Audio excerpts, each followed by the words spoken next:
Слушај, Ристе, точно е дека ветувањата од преродбата во 100 чекори беа огромни, посебно за источниот дел од Македонија.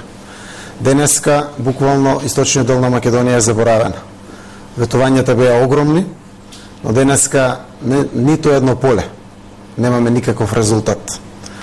Немаме ниту изградба на регионални патишта, немаме ниту изградба на болници, ниту во образованието, во културата.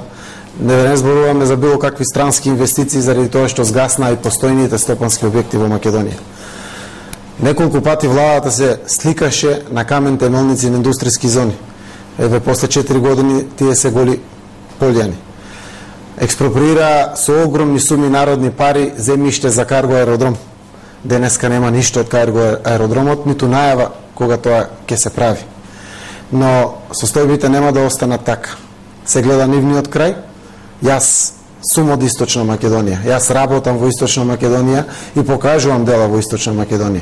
Со нашиот тим од партијата знаеме дека треба многу да вложиме во Источна Македонија за да ја вратиме нашата доверба од сите граѓани од Источна Македонија. Социјалдемократскиот сојуз е подготвен тоа да го направи и ние знаеме како да ги решаваме проблемите.